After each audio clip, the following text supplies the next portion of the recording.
Malakas na sampal ang pinakawala ni Jessa na dumapo sa pisngi ni Justin nang pigilan siya nito. Nakita niyang naghahalikan ng kasintahan kasama ang kaklase nilang si Neri. Inayos niya ang sarili bago bumalik sa kinaroroonan ng kaibigang si Rosie. Kung hindi lamang kaarawan ng kaibigan ay hindi siya dadalo sa pagdiriwang. Agad siyang nagpaalam kay Rosie. Sinabing sumama ang kanyang pakiramdam. Isang linggo nang hindi pinapansin ni Jessa si Justin. Kahit anong pagpapaliwanag ng binata ay tila bingi lamang ang dalaga. Hinaplos ng binata ang kanyang buhok sabay hinalikan habang nakaupo ito sa silya. Ilang sandali pumasok ang kanilang guro sa silid-aralan, kaya't nagsibalik sa kanilang upuan ang kanyang mga kaklase. Nasa ika-4 na baitang nasa kolehiyo sa kursong journalism sina Jessa. Sinabi ng kanilang professor na kailangan nilang magsaliksik tungkol sa mga katutubong naninirahan sa liblib na lugar na malayo sa kabihasnan. Kailangan nilang idokumentaryo kung ano ang paraan ng pamumuhay ng mga katutubo at paniniwala ng mga ito. Ang sino mang may pinakamagandang paksa ay magkakaroon ng parangal at mapapasama ang kwento sa isang sikat na telebisyon at may tatala sa isang magazine. Nasabi ka mag-aaral ang marinig ang sinabi ng kanilang guro. Hinati sila sa 6 na grupo sa pamamagitan ng pagbunot ng numero. Masayang iwinagayway ni Neri ang maliit na papel. Number 3 here, my dear classmates. Napabuntong hininga si Jessa nang makita ang numero na kanyang nakuha. Hindi sila maaari magpalit sa iba nilang kaklase dahil nailista na ng kanilang guro ang kanilang numero matapos nila itong mabuksan sa harapan nito. Sa gayon ay maiwasan ang pagpili ng magiging kagrupo. Napakagat-labi si Neri nang malaman ng mga kasama niya sa proyekto si Justina. Ngunit napaismi dito nang lumapit si Jessa sa kanila at tahimik na ipinakita ng dalaga ang hawak nitong papel. OMG! Masaya na sana eh. Kaso may asungot pang napasama sa grupo. Kung asungot lang ang pag-uusapan, siguro ikaw yun. Sa ating 5 parang wala ka namang magiging ambag eh. What did you say? Tumahimik ka na lang pwede? Or else ano ha? Paduguin ko pa yung bibig mo eh, makita mo. Walang kahantong-hantong gagawin natin kapag hindi tayo mag-uusap ng maayos. So sabihin mo sa isa riyan na mag-cooperate, hindi puro kaartehan at kalandian ang aatupagin. Makaasungot akala mo kung sino, sapakin ko pa yan eh.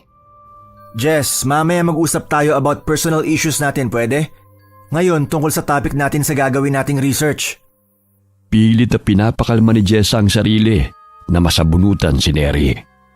Siya ang nakatoka sa editing dahil magaling siya sa pag-e-edit ng larawan. Si Matt at Lucas sa pagkuha naman ng video. Samantalang si Justin naman ay sa pagtatala ng mga impormasyon. O ikaw girl, anong maiaambag mo? Okay, ako na sa panggas natin. At iba pang expenses. Saan mang lupalop ng daigdig tayo makarating? Wala ka naman nun eh. Basta magtulungan na lang tayo sa project na to. Dapat yung kakaiba at hindi pangkaraniwang storya. Game ako dyan, my love. Basta kasama kita, wala talagang problema. Just shut up, okay? Kung ano man na nangyari sa atin noon, it's just a simple kiss at lasing tayo noon. Wala nang ibig sabihin pa. Napairap si Neri sa binata at pasalampak na napaupo sa kanyang silya. Panay sulyap ito kay Jessa habang sinusuyo ng binata. Ngunit nanatili itong walang imik.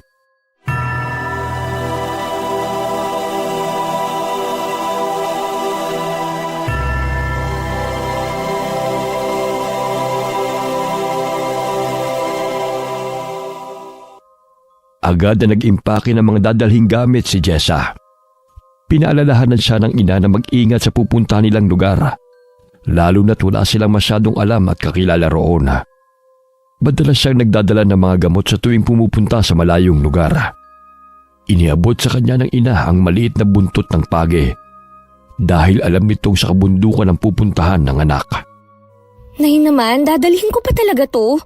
Kaya nasasabihan na ako ng mga kaklase kong weirdo eh. Dahil sa kung ano-ano ang nakikita nilang dala ko. Dati buntot ng langis. Ngayon buntot na naman ng pagi. Napasimangot ang dalaga habang nakaharap sa ina. Ngunit iginiit ni Aling Medi na dapat niya yung dalhin sakaling may masamang nilalang na makaharap. Maaga siyang gumising upang maghanda sa kanilang pag-alis sapagkat maaga sila magkikita-kitang 5. Sa gayon ay hindi sila abuti ng dilim sa daan. 6:00 pa lamang ng umaga, nadidinig na niya ang busina ng kotse sa tapat ng kanilang bahay. Napasilip siya sa bintana. Naaninaw niyang kumakaway si Justina, kaya't dali-dali niyang kinuhang mga gamit at nagpaalam sa kanyang ina. Handa na ba ang lahat ng gagamitin natin? Yung camera nyo? Oo, kaya pumasok ka na ng kotse. Kinuha ng binata ang mga gamit ni Jessa at inilagay sa kotse. Nagtama ang kanilang paningin, ngunit agad namang binawi yun ng dalaga. Batid ng binata na hindi pa siya napapatawad ni Jessa, kaya ganoon na lamang ang pag-iwas nito sa kanya. Tahimik na nilalakbay nila ang daan patungo sa bahay ni Neri. Malayo pa lamang ay nakikita na nilang nakaabang ito sa gate. Bit-bit ang malaking maleta. Anhimoy magbabakasyon ito sa dami ng dalang gamit. Oh, bakit ang laki ng maleta mo? Parang 1 taon ka ron ah. My gosh! Konti pa nga lang to eh. Basta tabi tayo mamaya ha. Doon ka na sa front seat. Huwag nang makulit. Napili nilang idokumentaryo ang kasaysayan o kwento ng mga katutubong higaw noon na naninirahan sa kabundukan ng Lanao. Mahigit 4 na oras ang kanilang biniyahe bago nakarating sa Lanao mula Iligan. Kinukunan nila ng litrato ang bawat lugar na kanilang nadaraanan. Ilang sandali may napansin silang 2 lalaking naglalakad. Kaya't agad na tinanong ni Justin kung mga katutubo ang mga ito. Ako pala si Salug. At ito naman ang nakababata kong kapatid na si Kahel. Mga katutubong higawnan kami. Wari nila'y kasing edad lamang nila si Salug. Samantalang si Kahel ay mas bata ng ilang taon sa kanila. Pati puno ang pangangatawan ni Salug dahil batak sa pagtatrabaho sa bundok. May daladalang mga halamang gamot ang mga ito na siyang nakaagaw ng pansin kay Jessa. Maaari ba namin kayong kunan ng litrato? Kailangan po namin para sa aming pagsasaliksik. Napangiti ng bahagya ang binata at napatitig sa dalaga. Napansin ni Justin ang pasimpleng pagsulyap ni Salug kay Jessa kahit hindi na ang dalaga ang kausap nito. Kaya't nilapitan niya si Jessa. Kunwari tinitignan ng kuhang litrato nito sa kamera. Nakiusap sila sa magkapatid na kung maaari sumama sila sa mga ito dahil gusto nilang malaman kung ano ang pamumuhay ng mga katutubong higaw noon. Ayos lang naman. Katunayan marami rin mga turistang napapagwi sa aming lugar. Talaga ba?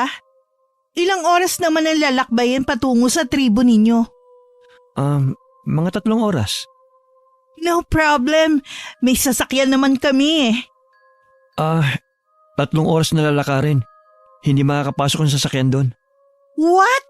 3 hours? Are you kidding? Girl, bundok to. Hindi mo lang pinuntahan natin. Kaya huwag kang umarte riyan. Kung gusto mo, maghintay ka na lang sa sasakyan. Shut up! My gosh! What if tubuan ako ng varicose vein sa kalalakad? Eh di huwag kang sumama. Tapos. Shut up, bitch! Hindi naman ikaw ang kinakausap ko, no? Alam ko na kung saan tutubo ang varicose vein. Sa bunganga mo dahil sa kaartihan mo. Napairap si Jessa. Sabay na natatawa na makitang hindi maganda ugaga si Neri sa pagbitbit ng mga gamit nito. Dagdagan pa ng mataas na takong na suot nitong sapatos. Baka abutan pa tayo ng dilim sa daan. Kaya tayo na sa aming tribo. Dito na lang sa sasakyan. Itatabi na lang natin. Naunang maglakad si Kahel habang ikinukwento nito ang tungkol sa kanilang lugar. Naging kabuhayan nila ang turismo. Ngunit naging madalang na lamang ang mga turistang napapagawi sa kabundukan dahil sa insidenteng naganap ilang taon nang nakakalipas. Siniko ni Salug ang kapatid, kaya't bahagya itong napatigil sa pagsasalita. Anong insidente? Maaari ba naming malaman? May natagpo ang mag-asawang dayuhan na walang buhay. Sino ang pumatay sa kanila? Marahil mga rebelde. O maaari ding aswang. Aswang? Sa panahong ito nagpapaniwala pa kayo sa aswang? Hello? Modern na ang panahon ngayon, no?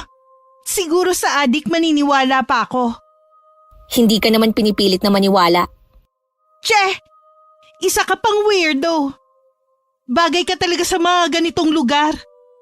Ang twist pa nito, ikaw pala ang aswang. Napahalakhak ng malakas si Neri. Ilang sandali pa'y natisod siya sa nakausling ugat ng puno. Sinabihan siya ni Kahel na hinaan umano nito ang boses dahil baka may mabulabog itong mga engkanto. Kung hindi aswang mga engkanto naman, my gosh! Hindi kami pumunta rito for that kind of elements. Ilang sandali na pahinto sila sa isang maliit na kapilya.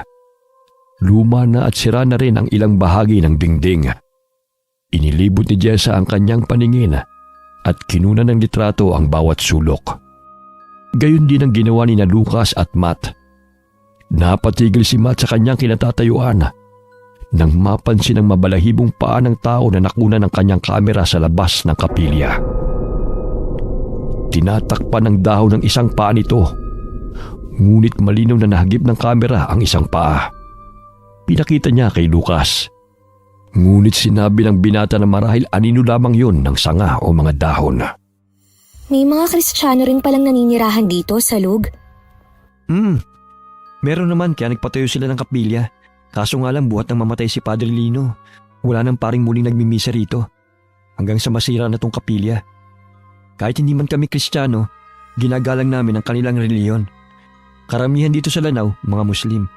Mga 70%. Lumapit si Justin sa kinaroroonan ng dalawa nang mapansin na malalim na ang pinag-uusapan ng mga ito.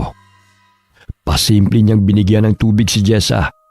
Baka nauuhaw na ang dalaga. Salamat, pero mamaya na lang. Hindi pa ako nauuhaw eh. Kanina mo pa ako hindi kinikibo eh. Lahat na lang nang i-offer ko sa'yo, inaayawan mo. Gawin na lamang natin ang dapat nating gawin. Huwag nang haluan pa ng personal, maaari ba? Napabuntong hininga na lamang ang binata at pinisil ang pisngi ng dalaga. Batid niyang hindi pa napapawing inis nito sa kanya kahit ano pang suyo niya. Lumapit naman si Neri sa binata at niyapos ito sa bewang. Kung ayaw niya sa'yo, pabayaan mo siya. Akala mo kung sinong maganda. Nandito naman ako eh. Sexy and pretty. Bitiwan mo nga ako, Neri. Pwede ba lumayo ka sa akin? Ang init-init eh. Naiinitan ka? Samantalang gusto mong yumakap sa babaeng yan? Bakit ba gustong-gusto mong ipagsiksikan ng sarili mo sa babaeng hindi naman kagandahan? Napataas ng kilay si Jessa na mapalingon sa babaeng kasama. Pinipigilan lamang niya ang sarili na sapakin ng babae dahil sa kaartihan at kalandian nito. Bumalik na lamang siya sa pagkuha ng mga litrato sa paligid. Nakaagaw ng kanyang pansin ang baliktad na krus na nakasabit sa dingding. Kaya't agad niya yung kinunan ng litrato. Ilang sandali inayos niya yon. Ngunit biglang umihip ang malakas na hangin dahilan ng pagkahulog ng kahoy na krus sa sahig. Bahagyang kinilabutan ng dalaga at taimtim na nagdasal. Napansin niya sa lugang takot sa mukha ni Jessa kaya't nilapitan niya ito. Ayos ka lang ba, Bini-Bini? Paalala ko lamang sa inyo, huwag kayong maglalakbay dito sa kabundukan na walang kasamang naninirahan dito. Sapagkat sadyang mapanganib sa mga dayuhang katulad nyo. Sa tuwing sasapit ang dilim, hindi lamang ang mga katutubo ang umaaligid sa kabundukan. Meron din masasamang nilalang. Nagkatinginan na magkakaklase sa sinabi na salug at naging interesado sa gagawin nilang kwento na may halong misteryo at kababalaghan. Di ba gusto nyo namang gumawa ng kakaibang kwento? Ito na oh, katulad sa horror movies na bigla na lamang may susulpot na mga zombie, vampira o witches. Huwag mong gawing katatawanan ng mga katulad nila dahil totoo sila. Whatever! Malayo pa ba tayo sa tribe nyo? Malamok na kasi eh. Isa't kalahating oras pang lalakarin natin. My gosh, pagod na ako. Kailan pa bang matatapos ang lakaran na to? Itiko mo kasi ang bibig mo. Mabilis kang mapagod dahil sa kakaputak at karereklamo mo. Nakakarindi na kaya yung boses mo, girl? Ilang sandali may narinig silang mga kaluskos sa paligid. Kaya't napasiksik sa kilikili ni Kahel si Neri. Maya-maya'y napatili siya dahil sa gulat nang biglang lumabas sa mayayabong na damuhan ng isang baboy ramo at gusto silang sugurin ito. Gamit ang sibot ay inambahan ito ni Salug, kaya't natakot ang baboy ramo at kumaripas ng takbo palayo. OMG! Ano ba yan ang asim? Wala bang tubig sa inyo kaya't di uso ang ligo? Naduduwal pang sambit ng dalaga. Hindi na lamang pinansin ni Jessa ang kaartihan ng babae. Ngunit lihim siyang natatawa sa reaksyon nito. Naririnig din niya ang usapan nila Lucas at Matt na marahil baboy ramo lamang ang nakunan nila sa kamera. 5:30 na ng hapon nang makarating ang grupo sa tirahan ng mga katutubo. Naabutan nilang may pagdiriwang na dinadaos. Naririnig nila ang tugtog ng musika gamit ang kulintang at kudyapi. Anong klaseng sayaw ba ang sinasayaw nila? Yan ang sayaw na sagayan. Tradisyonal na sayaw ng pagpapakasal. Bilang pagpapakita ng katapangan at pagmamahal ng lalaki sa isang babae. Ang galing naman. Napakapalad ng isang tao na maikakasal sa kanyang minamahal. Napapikit pang napatingala si Jessa habang pinapantasya na siya ang sinasayawan ng sagayan. Bahagyan niyang iminulat ang kanyang mga mata nang hawakan ni Justine ang kanyang mga kamay. Gusto mo sumayaw rin tayo, kasabay nila? Ang sayaw na yan ay puno ng pagmamahal. Hindi ordinaryong sayaw lamang. Pinakilala ni Salug at Kahel ang kanilang mga bisita sa kanilang mga kasamahang katutubo. Malugod silang pinatuloy ng mga katutubong higaw noon sa kanilang tribo. Nakisiyaw na rin sina Matt at Lucas dahil tinuruan sila ng mga katutubo. Naaaliw at natatawang nanonood si Jessa habang sumasayaw ang kanyang mga kaklase. Bahagyang sumagi sa kanyang imahinasyon na siya'y sumasayaw kasamang taong mahal niya na nakasuot ng malong, habang nalak at putong naman ang damit ng lalaki. Pinipilig-pilig niya ang kanyang ulo nang sumagi sa kanyang imahinasyon ang blankong mukha ng kanyang kabiyak. Halika, sumayaw rin tayo, Jess. Tingnan mo, aliw na sina Lucas at Matt. Kayo na lang. Dito na lang ako. Galit ka pa ba sa akin? Sorry na, babe. Yung nangyari sa amin ni Neri, lasing ako noon. Aaminin kong nadala ko sa panunukso niya, kaya nahalikan ko siya. Pero hindi na ulit mangyayari yon dahil na-realize ko na ikaw ang mahal ko. Ganun lang pala kadali na matukso. Hindi mo makontrol ang emosyon mo, ganon? Kaya nga sorry na, babe. Hindi ka naman nagsusorry dahil nagsisisi ka. Ginagawa mo yan dahil nahuli ko kayo upang maibsan ang guilt na nararamdaman mo. Diba dati ko pang sinasabi sa'yo na kapag may nagustuhan kang iba, sabihin mo ng maaga. Huwag mo lang akong gawing tanga. Naiintindihan naman kita eh. Hindi naman ako ganun kasama para ipagkaitang kalayaan mo. Sorry, babe. Alam kong hindi ganun kadali na mapatawad ako dahil sinira kong tiwala mo. Pwede bang bigyan mo ka ng pangalawang pagkakataon para iparamdam at ipakita sa'yo na ikaw ang mahal ko? Hindi umimik si Jessa sa sinabi ng binata. Kaya nagpatuloy siya sa panonood ng sayawan. Ilang sandali lumapit si Kahel at tumabi sa kanya. Ipinakita ng binatilyo kung paano patugtugin ang instrumentong kudyapi kay Jessa. Nagpaturo siya kay Kahel at napapangiting pinatugtog ang instrumento. Bagamat patuloy pa rin siyang tinitignan ni Justine. Labis na nasaktan si Jessa na makita nakikipaghalikan sa ibang babae si Justine. Bumalik ang sakit na kanyang naramdaman, kagaya ng iniwan sila ng kanyang ama at sumama sa ibang babae. Nasaksihan ni Jessa kung paano nasaktan ang ina, kahit lihim itong umiiyak gabi-gabi. Nangako ang kanyang ama na babalikan siya, ngunit lumipas lamang ang 10 taon ay hindi niya muling nakita ang ama. Tanging sa kwento na lamang ng mga kaibigan nito, kaya't nalalaman niya ang tungkol sa buhay ng ama. Masaya na umano itong namumuhay kasama ang babaeng ipinagpalit sa kanila at may 2 anak na rin. Hindi na lamang hinanap ni Jessa ang ama, kahit nangako itong babalik. Labis siyang nasaktan sa pangako ng ama na hindi natupad. Kaya gano'n na lamang ang naramdaman niyang sakit nang malaman niyang niloloko siya ni Justina. Bukod pa sa nakita niyang pagtataksil ng kasintahan, nalaman niya mula sa matalik niyang kaibigan na si Rosie na ilang beses na nitong nakikitang magkasama sina Neri at Justina. Nakita niyang magkasama rin ang dalawa sa sinihan ilang buwan na ang nakakalipas. Nakunan pa ng litrato ni Rosie at pinakita sa kaibigan na magkahawak kamay pa sina Neri at Justina. Hindi niya pinaalam kay Justina kanyang natuklasan dahil gusto niyang siya mismo ang makahuli sa panlolokong ginagawa ng kasintahan. Ilang sandali pa, tinawag na sila ni Salug upang maghapunan.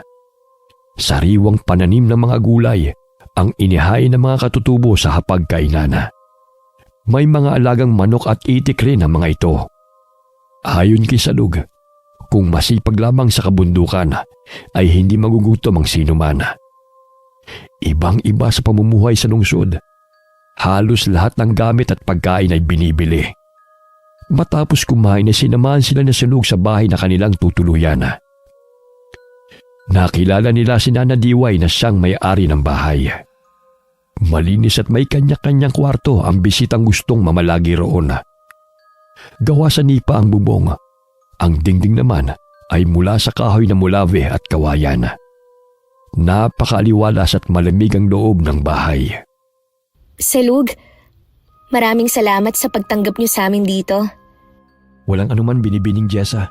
Masaya kami magkaroon ng bisita. Lalo na kasing ganda mo. Ang layo mo nga dun sa isang babaeng kasama niyo eh. Puro kulirete ang muka. Nako, huwag mo na nga akong bulahin. Pwede ko bang malaman kung anong nangyari o ikinamatay ni Padre Lino?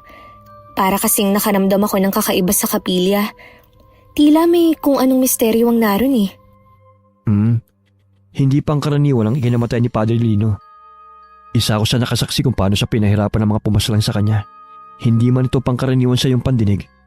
Ngunit sadyang nangyayari binibining Jessa. Jessa na lang ang itawag mo sa akin, Salug, para hindi ka na mahirapan pa.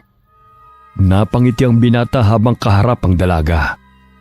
Ngunit hindi maikubli sa mukha nito ang puot at lungkot habang ikinukwento nito ang tungkol sa tunay na ikinamatay ni Padre Lino.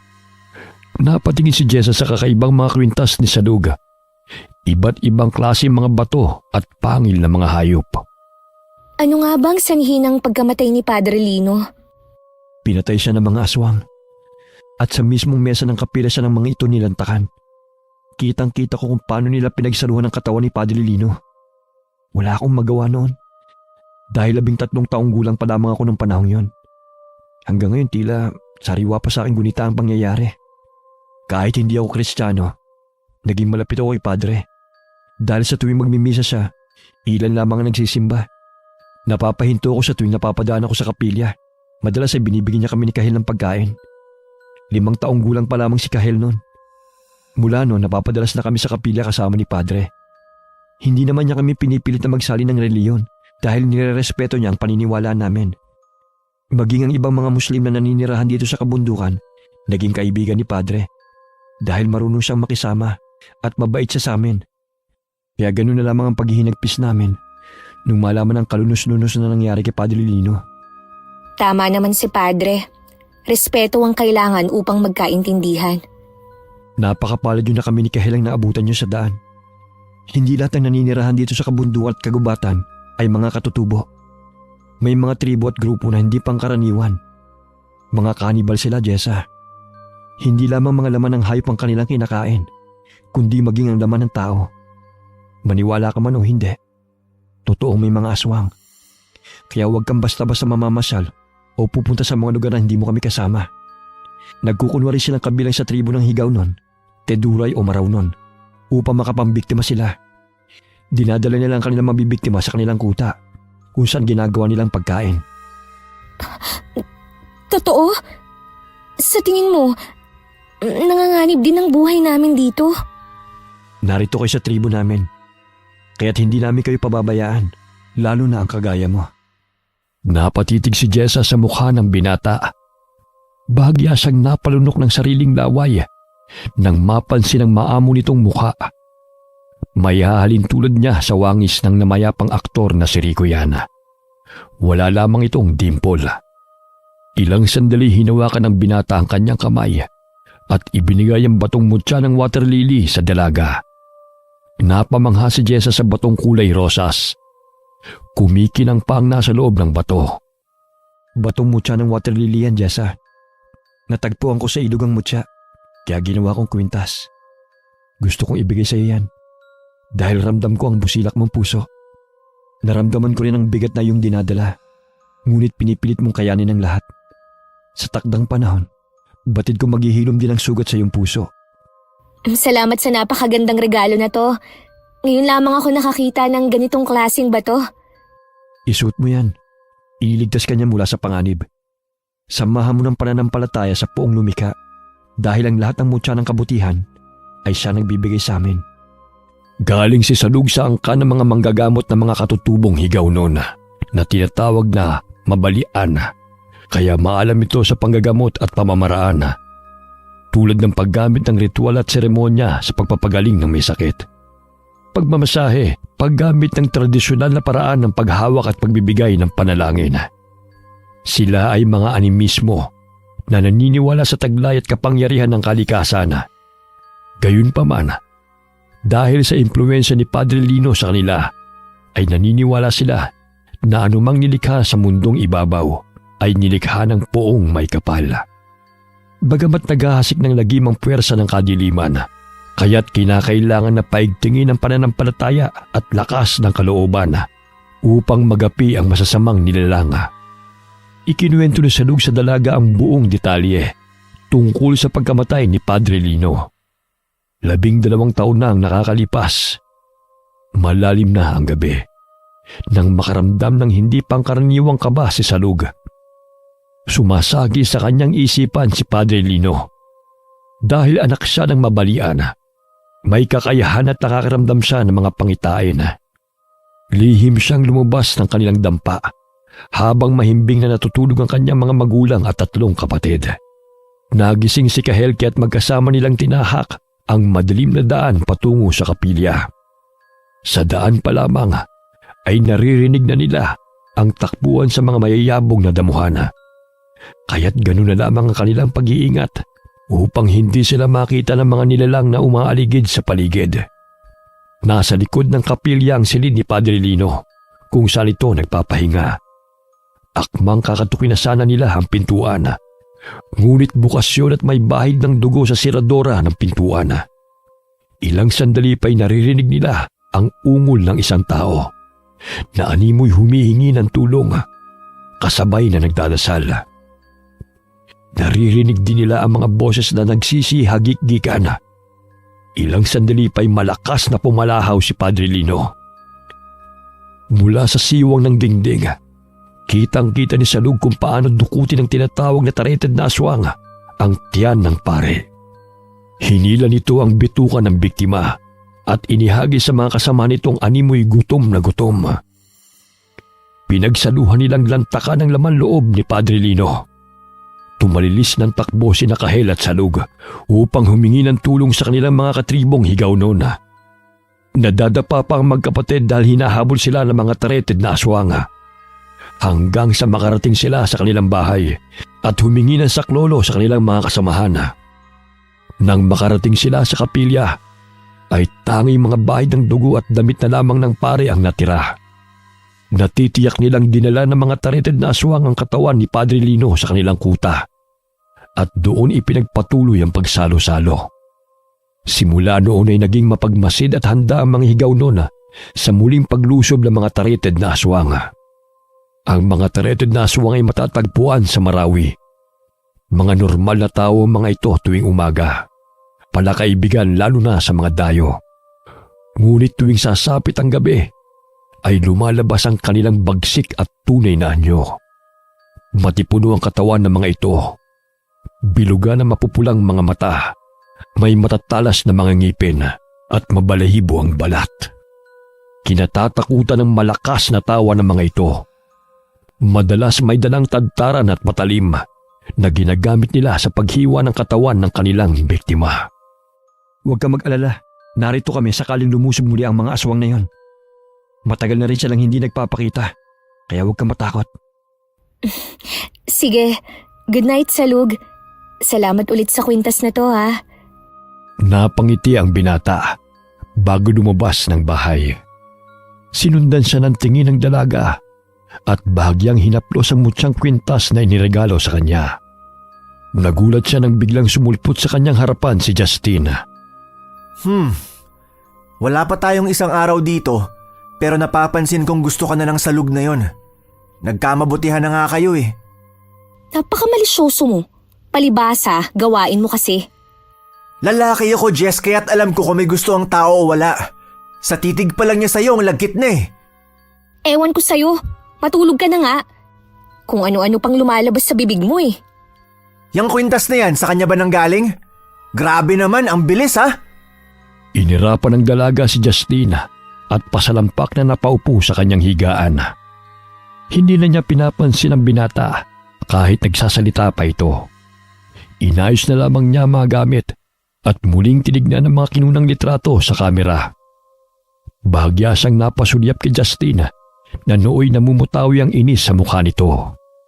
Justin, posible kayang may mga aswang na naninirahan dito sa bundok? Oh, bakit mo naman naitanong yan? Hindi ka ba kinuwentuhan ng Prince Charming mo? Tama na nga yung galit-galitan mo. Seryoso ako. Ano bang sabi ng kaibigan mo? Ang tagal nyo nga magkwentuhan. Nakakahiya na nga makisabay sa inyo eh. Meron daw dito. Kaya kung maaari, huwag tayong maghiwa-hiwalay upang ligtas tayong makauwi matapos ang documentary na ating gagawin. Napansin na Justin ang pag-aalala sa mukha ng dalaga. Kaya't umupo siya sa tabi nito at kinausap si Jessa na mahinahon. Marahan niyang hinawakan ang kamay ng dalaga at pinisil. Sa gayon ay maibsan ang pangambang nararamdaman ito. Makakauwi tayo ng ligtas. Kung totoong may aswang man, di lalaban tayo. Basta huwag kayong lumayo ng walang kasama. Hindi natin kabisado ang lugar kaya't mapanganib. Tsaka, sabihan mo yung mahadera mong jowa ha, o anumang tawag mo sa kanya, sakaling kung ano man ang gagawin. Hindi naman kasi yun nakikinig eh. Hindi ko siya jowa. Aaminin ko for fun pero walang pagmamahal. Kaya sorry dahil nasaktan kita. Tanga na kung tanga. Nadala ako sa tukso kaya't pinatulan ko siya. Kahit pagtabuyan mo pa ako, mahal pa rin kita, Jess. Gusto ko lang muna ng space. Ang sakit lang kasi dahil nagtiwala ako sa'yo. Pero sa isang kending lang niya, bumigay ka agad. Oo, aminado ako na hindi ako sexy at maganda katulad ni Neri. Na may pagmamalaki mo sa iyong mga barkada. Hindi ako trophy girlfriend. Kaya nagawa mong matukso sa iba. Pigil ang mga luhang sambit ng dalaga. Ayaw niyang makita siya ni Justin na sobrang apektado sa ginawa nitong panloloko sa kanya. Mababanagang lungkot sa mga mata ng binata habang nakikinig sa sinasabi ng dating kasintahan. Hindi man niya nakikitang umiiyak si Jessa. Batid niyang labis niya itong nasaktan. Dahil hindi may kubli sa mga mata ng dalaga ang sakit na nararamdaman. Sige na, matulog ka na. Maaga pa tayo bukas. Good night. Basta kapag may kailangan ka, gisingin mo lang ako. Huwag mong sabihin na hindi ka maganda dahil ikaw ang nakilala kong babae na maganda na sa panlabas na anyo at may mabuti pang kalooban. Tumango si Jessa sa binata bago sinarado ang pintuan ng silid. Inayos niya ang mga gamit at muli niyang naalala ang buntot ng pagi na pinadala ng ina. Kinuha niya yon at inilagay sa backpack. Sakaling kakailanganin niya ay madali lamang niyang makuha. Isa rin yung gamit na panlaban sa mga aswang. Ilang sandali pa'y may narinig siyang mga yabag sa paligid. Mahigpit niyang hinawakan ang buntot ng pagi, sakaling may aswang na umaaligid. Naririnig niya ang mga katutubo na nagsilabasan sa kani-kanilang tahanan. Sumilip si Jessa sa siwang ng dingding na kawayan. Naaninaw niyang may mga dalang sibat ang mga kalalakihang higaw noon at tila may hinahanap sa paligid. Malakas ang kabog ng puso ni Jessa dahil naalala niyang tungkol sa tareted na aswang na ikinuwento ni Salug. Maya-maya'y nagsibalik na rin ang mga ito sa kanilang tahanan. Pagod man sa paglalakbay, ngunit 3:00 na ng madaling araw nakatulog si Jessa. Hawak pa rin ang buntot ng page. Papungas-pungas ng mga matang nagising ang dalaga. Itinago niyang muli ang maliit na buntot ng page sa kanyang baga bago sumilip sa labas ng silid. Naririnig niya ang boses ng kanyang mga kasama, lalo na ang nag-iinarteng si Neri. Lumabas siya ng silid upang maghilamos. Mula sa bintana'y naaninaw niyang paparating ang binatang si Salug na may dalang pagkain. Napangiti ito sa kanya at pumasok sa bahay na kanilang tinutuluyan. Biglang naibuga ni Jessa ang tubig na kanyang minumumog nang makita ang mukha ni Neri nang napalingon siya sa kanyang likuran. Namumula ang pisngi nito dahil sa kagat ng mga lamok. Buisit ng mga lamok to! Sa sobrang pagod ko, hindi ko na malaya na pinapak na nila ang pisngi ko. My gosh! Ang pangit na tuloy tignan ng mukha ko. O ikaw, bruha ka? Anong tinitingin-tingin mo? Nandilat ang mga mata ni Neri nang makitang natawa si Jessa nang makita siya. Inihirapan niya ito at pinagpatuloy ang paglalagay ng face cream sa kanyang mukha. Oh, bakit ang aga-aga nagsisisigaw ka? Yang bruha na yan pinagtatawanan ako. Anong pinagtatawanan? Naghulat lang ako, no? Ano kasing nangyari sa mukha mo? Che! Akala mo concern. Deep inside natutuwa sa nangyari sa mukha ko. Huwag ka na nga magbait-baitan dyan, nakakainis eh. Magandang umaga sa inyo. May dala pala akong pagkain. Luto ni Nana Diway. Halina kayo para makapag-agahan na kayo. Tumango si Jessa sa binata nang tumingin ito sa kanya. Mababanag ang pagkairita sa mukha ni Justin nang mapansin ang malagkit na tingin ni Salug sa dating kasintahan. Hindi may kubli na nagsiselo siya, ngunit wala na siyang karapatan na sabihan si Jessa na lumayo kay Salug dahil hiwalay na sila. Matapos na kumain, ay nagiya si na Lucas at Matt na mamasyal sa paligid. Kaya't sinamani na Salug at Kahel ang kanilang mga bisita. Napadpad sila sa talon. Malinis at malamig ang tubig, kaya't agad na nagtampisaw sina Lucas at Matt. Maging si Neri naligo kasama ang dalawa. Kinuna ng video at mga litrato ni Jessa ang magandang tanawin, maging ang paliligo ng kanyang mga kasama. Ang ganda dito, no? Payak lang ang pamumuhay, ngunit masaya. Sana wala na lang aswang na umaaligid sa paligid. Sa gayon, wala nang takot ang mga taong pupunta at makakatuklas sa napakagandang lugar na to. Matagal na rin hindi bumabalik ang mga aswang na pumatay kay Padre. Marahil nasa ibang lugar na sila. Ngunit may sinabi si Kahel na may natagpo ang mag-asawang dayuhan na walang buhay sa daan, diba? Kailan nangyari yun? Oo. Mga 5 taon nang nakakalipas. Matapos nun naging tahimik na rito. Sana hindi na sila bumalik, no? Masayang naligo sa talon sina Matt at Lucas. Maging si Neri naaliw na rin. Hinila pa nito si Justin upang siya'y samahan. Ayaw pa sana ng binata, ngunit binasa niya ang lalaki. Jess, halika na! Maligo ka na rin dito! Mamaya na. Kukunan ko na lang kayo ng picture at video para sa documentary natin. Pangiting kinuna ng video ng dalaga ang masayang paliligo ng mga kaklase sa talon, maging ang paligid. Lahat ng anggulo'y kinukunan rin niya ng litrato. Ilang sandali pa ay napatigil siya na mahagip ng kamera ang 4 na kalalakihan na nakatayo sa batuhan sa gilid ng talon. Nanlilisik ang mga mata ng mga kalalakihan at marumi rin ang mga damit. Nakatuon ang pansin ng mga ito sa kanila. Salug, may mga tao ron! Bulalas ng dalaga at itinuro ang mga lalaking kanyang nakita. Sinabihan ni Salug ang kapatid na umahon na sa tubig, maging ang kanilang mga kasama. Ayaw pa sanang umalis ni Neri, ngunit hinila siya ni Kahel at sinabihang may mga taong nagmamasid sa kanila. Ano ba yan? Kung kailan nag-e-enjoy pa ako eh. Bakit ba? Ano na naman ang problema? Huwag na kasing matigas ang ulo, basta umahon ka na. May mga tao kasing nagmamasid sa atin. O ano naman kung meron? Siguro maliligo rin. Ayaw mo nun, marami tayo rito. Hindi tayo pumunta rito para magbakasyon. Kaya umahon ka na dyan bago pa kita masapak sa tigas ng ulo mong babae ka. Inambahan ni Jessa na sasapakin si Neri.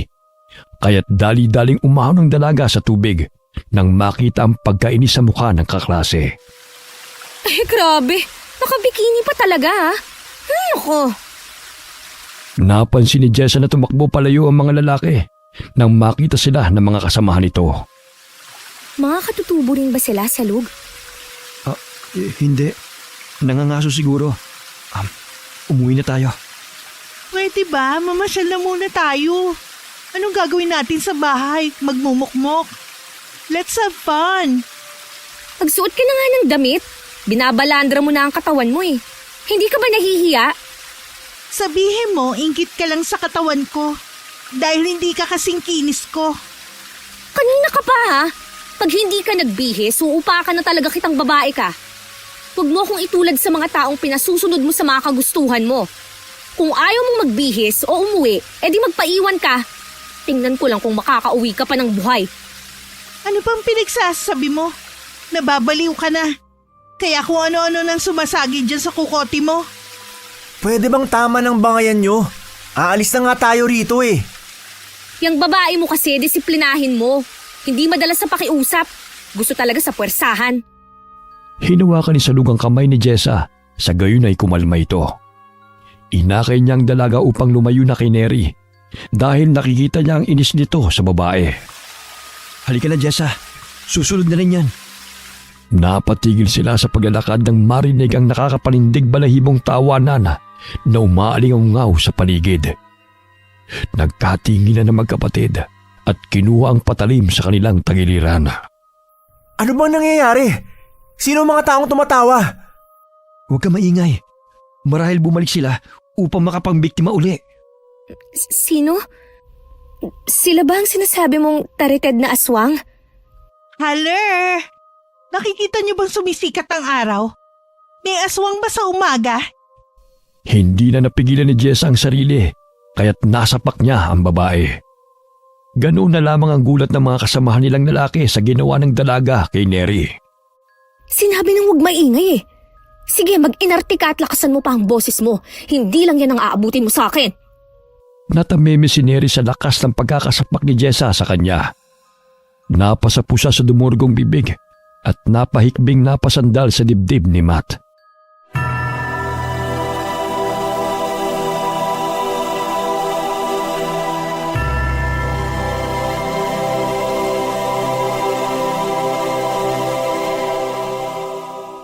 Napatras sa magkakaibigan nang makitang humarang sa kanilang harapan ang mga kalalakihang may dalang mga patalim. Napapangisi pa ang mga ito habang dinuduro sa kanila ang matatalas na mga bolo. Lumapit ang mga kalalakihan sa kanila, ngunit tumakbo sila palayo upang tumakas. Inalalayan ni Salug si Jessa. Napatili si Neri nang bigla itong nadapa, kaya't naabutan ito ng lalaki. Sinabunutan siya nito at dinampi sa leeg ng babae ang matalas nitong patalim. Tulungan niyo ako! Ayoko pa mamatay! Bitiwan mo ako! Natatakot na ang mga kaklase nito. Gusto man siyang tulungan, ngunit sadyang mapanganib ang mga kalalakihan. Hinampas ni Salug ang kamay ng isang lalaki gamit ang hawak nitong patalim. Kaya bahagya itong lumayo sa kanila. Dumampot ng bato si Jessa at binato yun sa lalaking kumakaladkad kay Neri. Tinamaan ito sa noo, dahilan na magkaroon ng pagkakataon ng dalaga na makatakas. Subalit hinataw siya ng lalaki, kaya't nadaplisan siya ng patalim sa paa. Walang sino man ang makakatakas! Lahat kayo'y aming papatayin! Tila naman hidang katawan ni Neri dahil sa takot, kaya halos hindi na niya magawang makahakbang palayo. Dumurugo na rin ang kanyang binti. Hinawakan siya ni Jessa sa braso at inalalayan. Ayoko pa mamatay! Sinong mga pangit at mabahong taong yan? Halika na, Neri. Hanggat may pagkakataon pa. Huwag ka nang marami pang tanong. Basta ang isipin mo, makalayo tayo sa kanila. Nakita nilang dinaganan ng isang lalaki si Justine. Sinasangga ng sanga ng binata ang patalim na pilit nilalapit ng lalaki sa kanyang leeg. Samantala, pinukpok ni Matt ang bato ang ulo ng lalaki, dahilan na nabaling ang atensyon nito sa binata. Napatras si Matt nang makitang nanlilisik ang mga mata nitong nakatingin sa kanya at hinataw siya nito ng itak. Mabuti na lamang inakailag ang binata kaya't hindi siya tinamaan. Tumakbo si Kahel patungo sa kinaroroonan ng lalaki at sumampa ito sa likod nito. Pinagtulungan nila Matt na bugbugin ng lalaki hanggang sa mabitiwan nito ang hawak nitong patalim. Nangangatog pa ang kamay ni Kahel nang hatawin niya ng patalim ang lalaking kalaban hanggang sa mawala nito ng buhay. Nagkaroon ng pagkakataong makatakas sa magkakaibigan mula sa 4 na tareted na aswang hanggang sa mapalayo na sila sa talon. May nakita silang malaking bato kaya't pansamantala silang nagtago roon. Salug, mga aswang ba sila? Tumango ang binata at may pag-aalalang napatingin sa dalaga. Naramdaman pa niya ang habol-habol na hininga ni Jessa na dumadampi sa kanyang tenga. Nagsiksikan sila sa malaking bato, kaya dikit-dikit ang kanilang mga katawan. Ilang sandali na aaninaw nila ang 2 tareted na aswang na naghahanap sa kanila. Napasapu si Neri sa kanyang bibig upang hindi siya makalikha ng ingay sapagkat nakaramdam siya ng hapdi sa dumurugong sugat, kaya patuloy siyang humihikbi. Natabunan ng mga damo ang batong kanilang pinagkukublian, kaya't hindi sila napansin ng mga tareted na aswang. Hindi na malaya ni Jessa na napayakap na siya kay Salug at napasandal ang kanyang ulo sa dibdib ng binata. Bahagya siyang napatingala upang silipin ang mga taong humahabol sa kanila. Di sinasadyang naglapat ang kanilang mga labi na kanya namang ikinagulat. Maging si Salug ay nagulat sa nangyari, ngunit namutawi ang ngiti sa mukha ng binata. Agad na iniwas ni Jessa ang mukha kay Salug, ngunit hindi niya may pagkakaila na nakaramdam siya ng kilig. Hindi ko sinasadya. Pasensya ka na. Mahinang bulong ng binata sa tenga ng dalaga. Nakita ni Justine ang pangyayari, ngunit wala siyang magawa kundi ang lihim na makaramdam na lamang ng selos, kahit hindi sinasadyang maglapat ang mga labi ng dalawa. Naaaninaw ni Salug na napalayo na ang mga tareted na aswang na humahabol sa kanila, kaya't kumawala na sila sa pagkakayakap. Pinunit ni Jess ang laylayan ng kanyang damit at itinali sa dumurugong sugat ni Neri. Masakit pa ba ang sugat mo? Hindi na masyado. Salamat, girl. Nagkatinginan sila nang may marinig na tunog ng tambol. Batid ni Kahel at Salug na napalayo na sila ng tuluyan sa kanilang tribo. Sumilip silang muli sa pinagmumulan ng tunog. Gamit ang videocam, inilagay nila yon sa ibabaw ng pinagtataguang bato at kinunan ng video ang nakita nilang pangkat na naroon sa di kalayuan. Lucas, i-zoom mo para malinaw kung anong ginagawa nila. Bulong ng dalaga sa kaklase. Nagulantang sila nang makita sa videocam na may mga estudyanteng bihag ang pangkat. Nakatali ang mga kamay at mga paa ng mga ito at duguan ang mga katawan.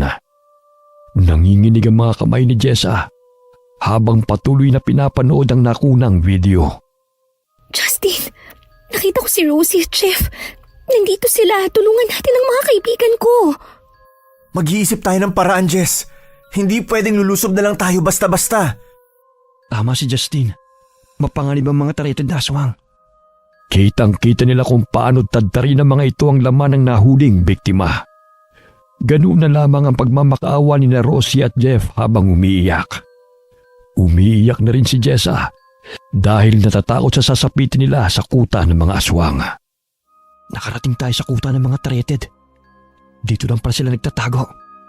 Palipat-lipat sila ng tirahan dahil tinutugos din sila ng mga katutubo. Humingi tayo ng tulong sa mga katribo nyo. Pakiusap, tulungan mo ang mga kaibigan ko sa loob. Malayo nang narating natin. Bihira na lang mga taong napapagawi rito. Ipanalangin natin may papadaan para matulungan tayo. Sa ngayon, tayo muna magtutulungan upang takasan at malabanan ng mga aswang. Sumapit ang dilim. Dahan-dahang tinungo ni Kahel, Matt at Lucas ang kinaroroonan ni Rosie at Jeff. upang iligtas sa mga ito. Naminog ang mga mata ni Jessa at Neri nang maanino na kinakaladkad ng isang tareted na aswang ang kaklase nilang si Marie. Pinunit ng mga ito ang damit ng dalaga at dinaganan ng pangit na lalaki. Humahalakhak pa ito ng nakakaloko habang pinagnanasaan ang katawan ng babae. Ew! Double kill! Jessa, umalis na tayo rito. Ayoko na katulad nila ang magsasamantala sa aking pagkababae. Huwag kang maingay. Dumito ka muna upang magtago. Tutulungan ko sina Justine. Jessa, saan ka pupunta? Huwag mo akong iwan dito, please. Basta huminahon ka. Papalikan kita mamaya. My gosh, hindi lang sila killer, kundi mga manyakis din pala ang mga aswang na yan. Ayoko na rito, gusto ko nang umuwi. Shh! May paparating. Napahalukip-kip sa pinagkukubya ang bato ang dalawa. Naalala ni Jess ang buntot ng pagi sa kanyang bag. Kasing haba lamang ito ng sinturona, ngunit nasisiguro niyang makakasakit yun sa mga aswang. Dahan-dahan siyang tumayo mula sa pinagkukublian nang mapansin ng taong lumalapit sa kanila. Pikit mata niyang hinampas ng paulit-ulit ang taong nasa kanyang harapan. Nagulat siya nang bigla siya nitong yakapin, sabay na binulungan. Jess, tama na. Ang sakit. Ako to, si Justine. Bumalik ako dahil may nakita akong aswang na humaharang sa daan. Andun na sina Salug at Kahil, malapit sa kinaroroonan ni Rosie. Sorry. Akala ko kasi aswang ni. Sorry din. Thank you. Sa lahat ng alaala kasama ka. Ay, huwag kang magsalita ng ganyan. Ayoko niyan. Makakauwi tayo ng ligtas. Napangiti ang binata, sabay na hinalikan sa noo ang dalaga. Ilang sandali na pasiksik na naman silang tatlo nang marinig ang humahangos na tareted na aswang malapit lamang sa kanilang kinaroroonan. Pasingot-singot pa ito habang palinga-linga sa paligid. Napatili si Neri nang masagi ni Justine ang kanyang sugat, kaya't narinig siya ng aswang. Bumulaga sa kanila ang pangit na lalaki habang nanlilisik ang mga matang nakangisi. Ganun na lamang ang kanilang takot sa maaaring mangyari sa kanila. Dito lang pala kayo nagtatago. Napakagandang mga babae. Itinaas nito ang patalim at akmang sasaksakin nito si Justine. Ngunit malakas siyang itinulak ng binata at pilit na inaagaw nito ang patalim sa tareted na aswang. Ngunit sadyang malakas ang aswang, kaya't tumilapon si Justine nang tadyakan siya nito. Nandilat ang mga mata ni Jessa nang makitang nasakta ng binata, kaya't tumayo siya at paulit-ulit na hinampas ang aswang ng buntot ng pagi. Sinasangga ng aswang ang bawat paglapat ng buntot ng pagi sa katawan nito at nakaramdam din ito ng sakit. Neri, kunin mo ang patalim, bilis! Takot may sinunod ng babae ang utos ng kaklase. Nangangatog ang mga kamay niya ng damputin ng itak. Hindi na napigilan ni Neri ang sarili, kaya't buong lakas niyang itinarak yun sa nakahigang aswang habang sinusugod ito ni Jessa gamit ang buntot ng pagi. Tumatalsik pa ang dugo ng tareted na aswang nang itarak ni Neri ang patalim sa ulo nito. Biglang nabitiwan niya ang patalim dahil sa hindi makapaniwala na nagawa niya ang bagay na yun. Jess, self-defense lang ang ginawa ko, diba? Hindi ko gustong patayin siya. Oo, kailangan natin silang labanan dahil kung hindi natin gagawin yun, tayo naman ang papatayin nila. Nangingisay sa lupa ang aswang habang nakabaon pa ang patalim sa ulo nito. Niyakap ng mahigpit ni Neri si Jessa at humagulgol ng iyak. Jess, ayoko pa mamatay. Sorry sa mga nagawa ko sa'yo dati. Kung bibigyan ako ng pagkakataon na makaligtas dito, I promise na magbabago na ako. Makakaligtas tayo rito. Basta't sama-sama tayong lalaban. Hinila nila ang katawan ng tareted na aswang upang ikubli sa damuhan. Sa gayon ay hindi ito makita ng kanyang mga kasamahan. Inalalayan nila si Justin upang makatayo. Nagkaroon ng sugat ang binata sa noo dahil tumama yon sa bato. Justin, kaya mo bang makabangon? Ayos lang ako, Jess. Daplis lang to. Huwag mo na akong alalahanin. Halika na, baka may makakita pa sa atin dito. Jess, may paparating na aswang! Nagtago sila muli sa damuhan kung saan kasamang bangkay ng aswang na kanilang pinaslang. Binunot ni Jessa ang patalim na bumaon sa noo nito. Nasisiguro nilang napatay na nila ang aswang dahil hindi na ito gumagalaw. Nakahinga sila nang lumagpas ang isang aswang sa kanilang pinagtataguan. Ngunit laking gulat ni Jessa nang biglang may humila at gusto siyang sakmalin. Bumangon ang aswang na inakala nilang kanilang napatay. Ganun na lamang ang pagsangga ng dalaga sa matatalim na mga ngipin nito. Kinuha ni Justin ang patalim mula kay Neri at paulit-ulit na hinahambalos ang lalaki. Batid nilang nahihirapan na rin ang aswang, ngunit gusto pa rin itong pumatay hanggang sa huling hininga nito. Biglang umilaw ang mutyang bato na kwintas ni Jessa. Mababanag ang takot sa mukha ng tareted na aswang at aligagang lumayo ito sa dalaga. Tinakpan nito ang kanyang mga mata at pumalaw habang nakatingala. Napansin nila na pasuray-suray itong napatras at hindi mapakali habang nangangapa sa paligid. Wari na bulag ito sa liwanag ng mutya. My gosh! Ano nangyayari sa kanya? Tila hindi nito nakikita si Justin na naroon sa kanyang harapan. Kaya walang awang tinabas ng binata ang leeg nito hanggang sa maputol. Ilang sandali pa'y huminto rin ang pag-ilaw ng mutyang bato ng water lily. Ito na siguro yung sinasabi ni Salug na kapangyarihan ng mutya. Jess, ayos ka lang ba? May masakit ba sa'yo? Okay lang ako. Kaunting galos lang naman eh. Ilang sandali sumigaw si Neri nang biglang may humablot sa kanyang buhok at kinarga siya ng tareted na aswang palayo sa kanyang mga kaibigan. Tanaw nilang dinala ng aswang si Neri sa isang kuweba. Tangi ang sinag ng buwan lamang ang nagsisilbing liwanag sa madilim na paligid. Hindi nila magawang gamitin ang flashlight dahil mapapansin sila ng mga aswang na naroon. Sinusundan na lamang nila ang boses ni Neri habang humihingi ito ng tulong. May matatalim na mga stalagmites kaya sinikap ni Jessa na maputol ang isang naroon upang gawing sandata laban sa kanilang mga kalaban. Naririnig nila ang humahangos na mga tareted. Batid nilang nagkukubli lamang ang mga ito sa bawat sulok ng kuweba. Maya-maya'y umaalingaw-ngaw ang malakas na palahaw ng aswang kasabay ng pagtili ni Neri. Palakas ng palakas ang kabog ng dibdib ni Jessa. Wari niya'y pinatay na ng aswang si Neri, kaya't gusto niya rin itong patayin. Dali-dali niyang tinungo ang pinagmumulan ng tinig ng kaibigan.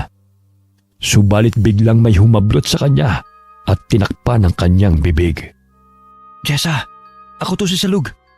Huwag ka na mag-alala pa. Ligtas si Neri. May mga aswang na nagkukubli malapit lang dito. Kasama ni nakahila mga kaibigan mong sina Rosie at Jeff. Ligtas sila nagtatago sa talahiban. Napayakap ang dalaga sa binata bilang pasasalamat sa tulong nito. Hinawakan ni Salug ang kamay ni Jessa at inalalayan palabas ng kuweba. Sinenyasan nito si Justin na lumabas na rin. Ngunit laking gulat ni Jessa nang may mga kamay na humawak sa kanyang mga paa at hinila siya nito dahilan ng kanyang pagkatumba. Pinailaw ni Justin ang hawak niyang flashlight. Kitang-kita nila kung paano kaladkarin ng tareted na aswang si Jessa pabalik sa loob ng kuweba.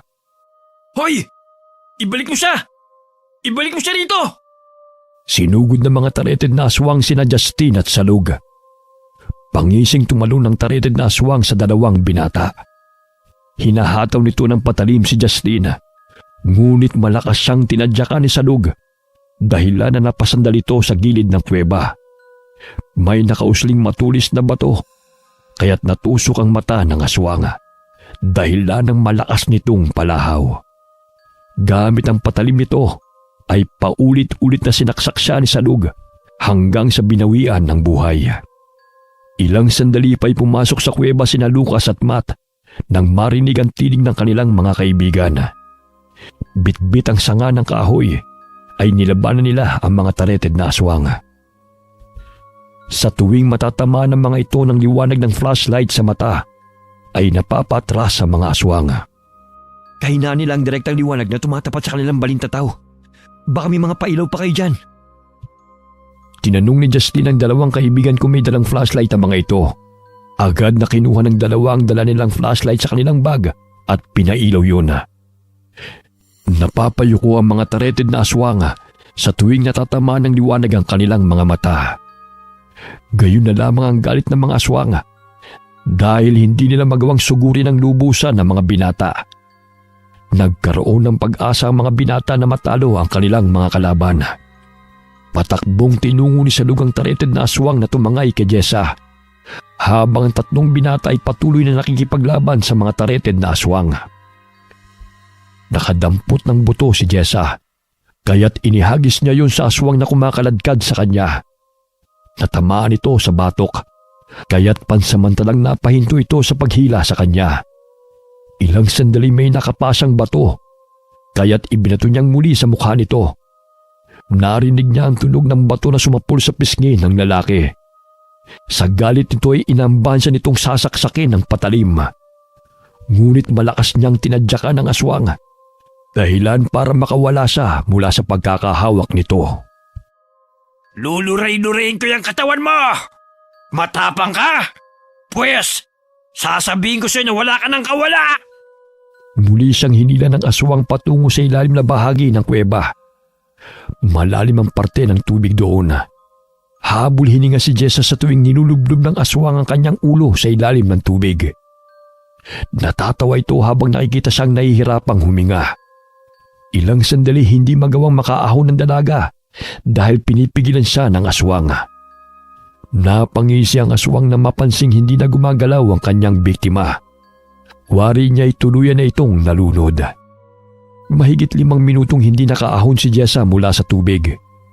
Kaya nasisiguro ng tareted na aswang na patay na ang dalaga. Biglang umilaw ang suot na kwintas ni Jessa.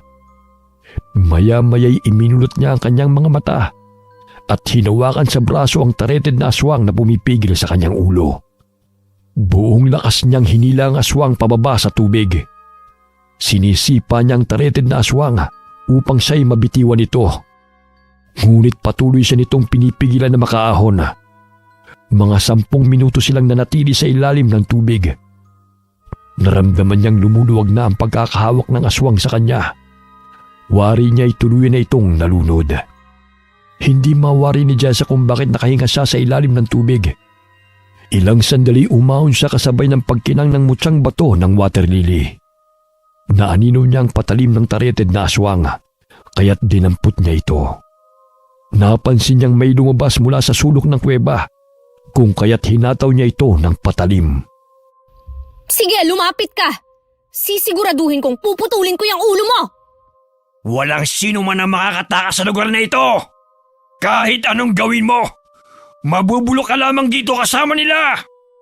Itinuro nito ang mga kalansay at mga naagnas na mga bahagi ng katawan ng bangkay sa loob ng kuweba. Pahiwatig na marami na silang nabiktima. Inagaw nito ang patalim sa dalaga. Ngunit laking gulat nito nang biglang lumakas ang liwanag na nagmumula sa mutyang bato ng water lily. Tinakpan nito ang kanyang mga mata dahil sa hindi makayanan ng liwanag. Ganon din ang ginawa ng iba pang mga tareted na aswang na gustong lumapa sa dalaga. Nagkaroon ng pagkakataon sinasalug at ang mga kasamahan nito na paslangin ng mga aswang na kanilang kalaban. Nagpagulong-gulong sinasalugat ang tareted na aswang.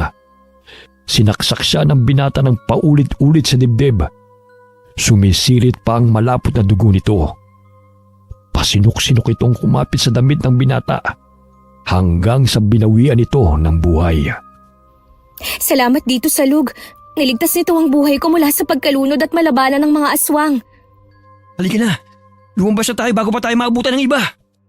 Hawak kamay nilang tinahak ang daan palabas ng kuweba. Tinulungan nila sina Justin, Matt at Lucas sa mga kalabang aswang. Napangiti ang magkakaibigan na makitang humandusay ang kanilang mga kalaban nang saksakin nila ang mga ito. Bagamat ang kanilang kasiyahan ay pansamantalang napawi, paglabas nila ng kuweba ay bumungad sa kanilang paningin ang lider ng mga tareted na aswang. Nabihag si Kahel. Sino may tangan ng mutyang umiilaw? Ibigay mo sa akin, kapalit ang buhay ng batang ito. Kung hindi mo ibibigay, hindi ako magdadalawang isip na gilitan siya ng leeg. Umalingaw-ngaw ang tinig ng aswang sa paligid. Napasulyap si Jessa kay Salug habang napapaluha. Tinanggal ni Jessa ang kwintas upang ibigay sa aswang. Huwag mong ibigay sa kanya.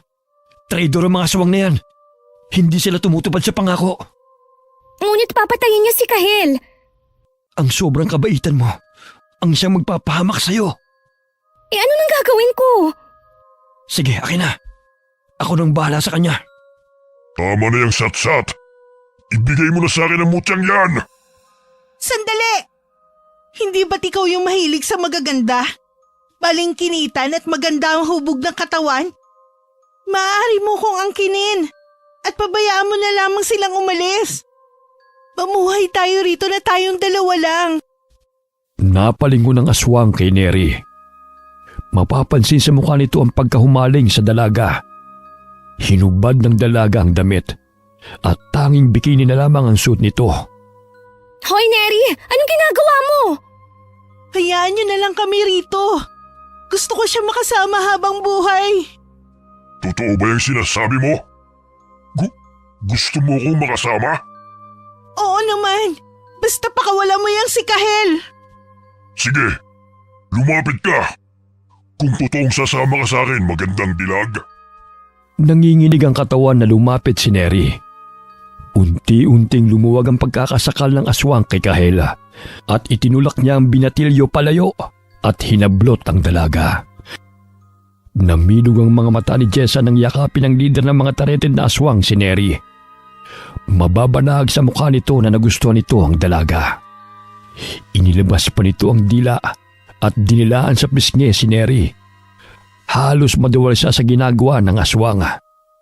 Sinenyasan niya si Salug na ihagis sa mutyang bato ng water lily patungo sa kanya. Sinalo niya yun.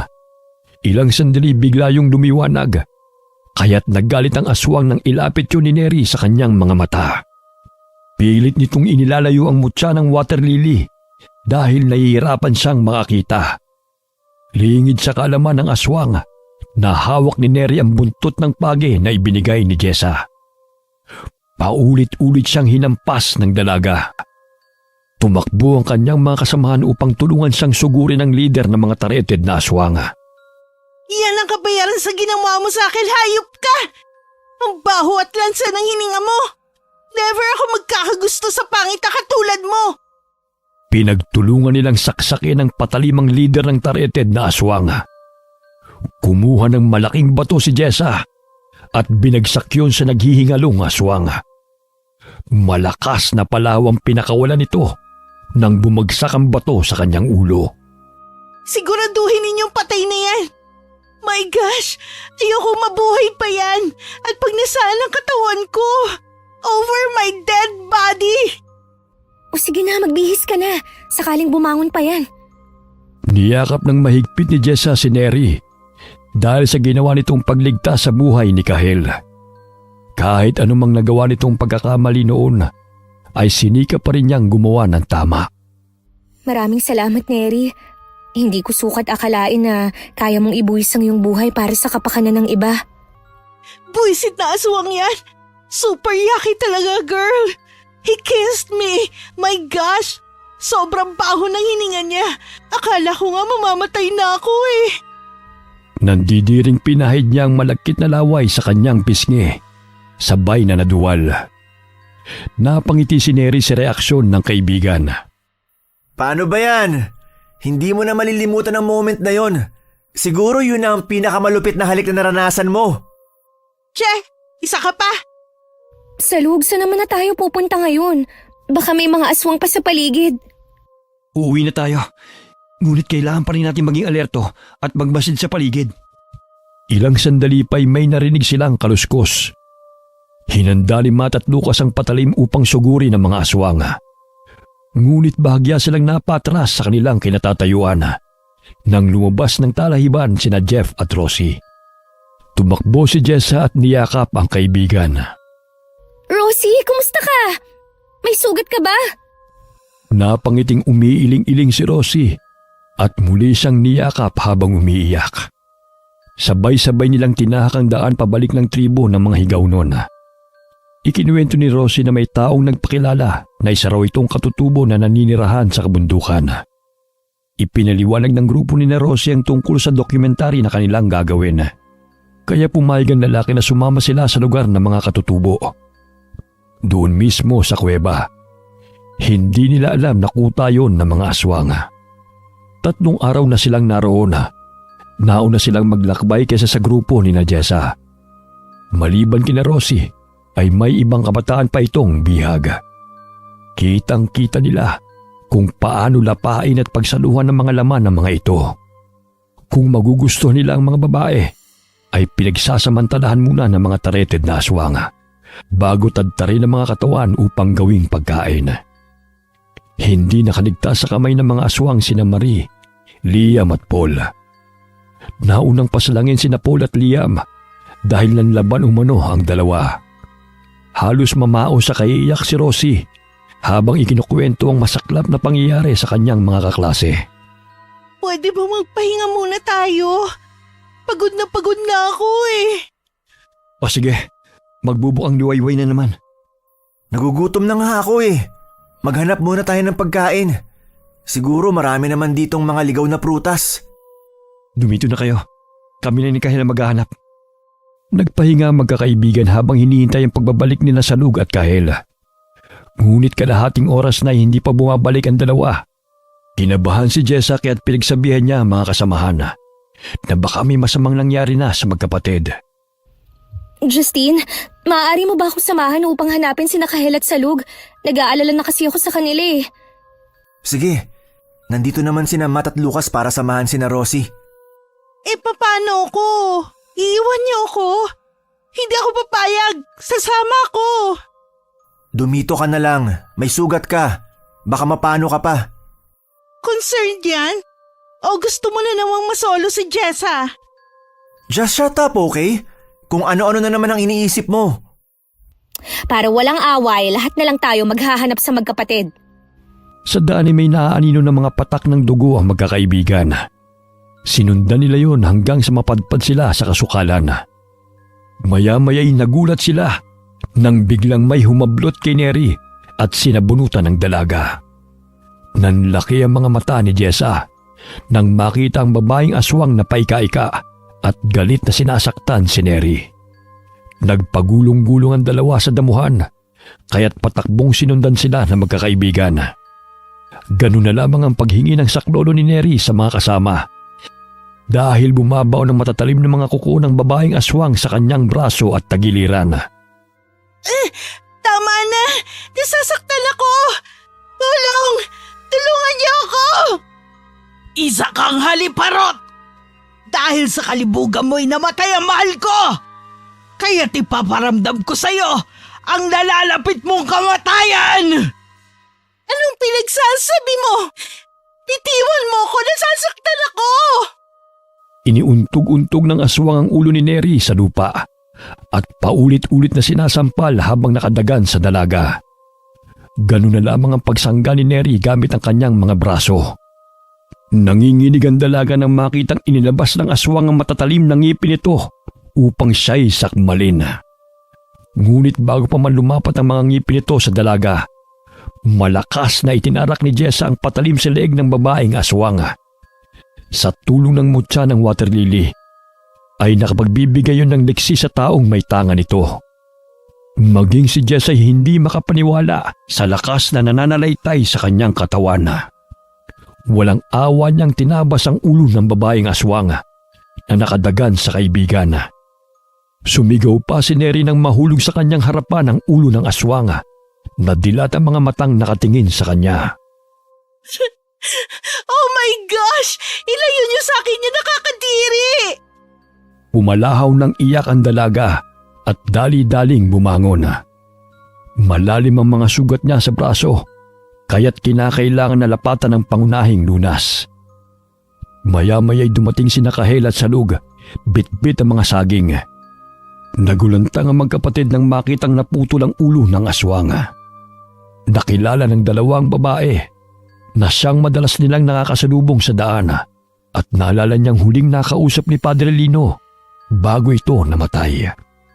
Marahil ang babae niya nang naghahanap na mabibiktima ng kanyang mga kauri. Huling yung babaeng yan! Dahil sa kalibugan ko namatay raw ang kasintahan niya. My gosh! Sino papatol sa pangit na aswang na yun? Malay ko bang magjowa sila? Please tulungan niyo ako. Ang sakit ng mga sugat ko.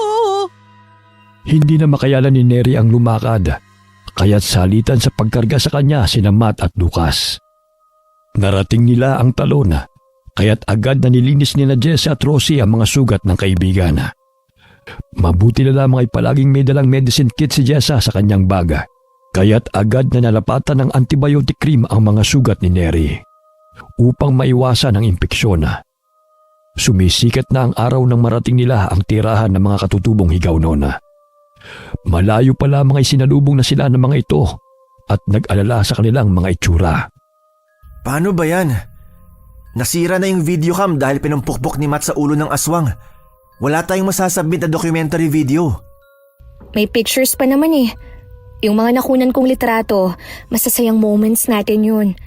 Maaari naman nating isulat ang masasayang pangyayari kasama ang mga katutubong higay nun, diba? Kung paano nabuo yung pagkakaibigan natin dahil sa pagtutulungan at pagmamalasakit sa isa't isa. Kung maaari ay ibaon na lamang natin sa limot ang mga nangyaring masama. Masakit mang isipin ang pagpanaw ng ilan sa ating mga kaklase, ngunit wala na tayong magagawa pa. Tama ka, Jess. Kaya umpisa na natin ang masasayang alaala dito, kasama ng mga katutubo. Isinulat na magkakaklase ang masayang pamumuhay nila kasama ang mga higaw noon. Kung paano sila inasikaso ng mga ito.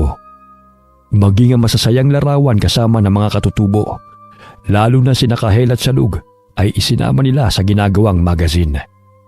Bagamat tikom ang bibig ng magkakaibigan tungkol sa mga kalansay at bangkay na natagpuan ng mga otoridad sa kuweba kung saan muntik na silang malapa ng mga tareted na aswang. Dahil sa pangakong ililibing nila sa limot ang masamang nangyari sa kanila. Natagpuan ng mga otoridad ang mga kalansay sa kuta ng mga aswang sa tulong ng mga katutubong napadpad doon. Wala na silang naabutang buhay at naninirahan doon. Ayon sa mga otoridad, pinaghihinala nilang mga rebelde ang bangkay ng mga tareted na aswang dahil hindi sila naniniwala na mga aswang ang mga yun. Malapit ang matapos ang proyekto nyo. Sana makita pa kitang muli, Jessa. Oo naman. Siguro kapag graduate na ako, babalik ako rito. Talaga ba? Hihintayin kong pagbabalik mo. Maaari ba kitang bisitahin sa inyo? May tiyahin kasi akong naninirahan sa Iligan. May pwesto siya sa palengke. Sa tindahan niya binabagsak ang mga gawa namin mga produkto. Pwede naman, ikaw ang bahala. Ito yung nakuha kong litrato natin. Inilagay ko yung address ko rito. Ang bilis naman. Nakakopya ka agad? Dahil sa teknolohiya, may camera na nakakaprint agad ng pictures eh. Pangako, bibisitahin kita sa inyo. Naku, huwag ka nang mag-abala pa ha, ang layo eh. Walang malayo sa pag-ibig. Basta kung mahal mo ang isang tao, gagawa ka talaga ng paraan para makita siya, hindi ba? Napapangiti si Jessa sa sinabi ni Salug. Ngunit lihim siyang napahanga sa binata dahil mula pa ng araw na magkita sila, maganda na ang pakikitungo nito sa kanila, lalong-lalo na sa kanya. Habang nanatili sila sa tribo, ay lubusan niyang nakilala ang pagkatao ni Salug. Nakapag-aral din pala ito sa bayan at nakatapos ng sekundarya dahil sa kanyang pagpupursige at kagustuhang matuto. Sumapit ang araw ng pag-alis ni Jessa sa tribo ng mga higaw noon. Mahigpit na niyakap ni Salug ang dalaga at nangakong pupuntahan si Jessa sa address na nakasulat sa likod ng kanilang larawan. Hindi kita makakalimutan. Itago mo yung mutyang bato ng water lily. Makakatulong yan sa'yo. At bilang alaala na rin mula sa akin. Salamat sa pagtanggap at pagtulong niyo sa amin. Lalo na sa inyong dalawa ni Kahel. Hihintayin ko ang muli nating pagkikita. Tama na yung litanya, girl. Aalis na tayo. Magpaalam ka na sa Prince Charming mo. Napangiti si Jessa sa sinabi ng kaibigan. Kumakaway-kaway pa ito kina Salug at Kahel habang papalayo ang kotse na kanilang sinasakyan.